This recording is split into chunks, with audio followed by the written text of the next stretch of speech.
ई ठंडी में बारिश से अगुता के सोचनी कि अंडा कढ़ी बनावल जाओ। तो सबसे पहले अंडवा के उबाल के छील लेहनी और फिर कटहवा चम्मच से उमे घोप घोप के छेदा कर देहनी, काहे कि जब रस में डाली ना तो उमे अंदरवा तक रस घुस जाए। फिर जैसे मछली तराला वैसे अंडवा के भी लाल कर लेनी। पीसे खातिर ले लेनी टमाटर लहसुन मिर्ची अदरक और ओकरा के घुर्र करके पतरा पीस लेनी। फिर बचलका तेल में थोड़ा आउरू तेल मिला के उमे खरा गरम मसाला डाल देनी और साथ ही प्याज के छोट छोट कुतरी भी डाल देनी। प्याज के भुहरा होके तक ओकरा के खूब भूजनी आ जब भुअर हो गल तो ओमे मिला देहनी पीसल वाला घोल आ साथ ही मिक्सर के खंगारल पानी भी मिला देहनी, काहे कि उसे स्वाद बढ़ जाला नु। फिर ओमे कुछ मसाला मिलाईनी, ओकरा के खूब भूने लगनी।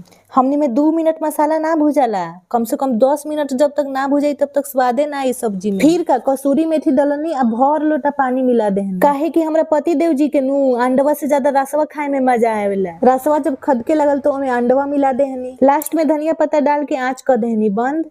अंडा करी अच्छा लगल तो चैनल के सब्सक्राइब जरूर कर दे।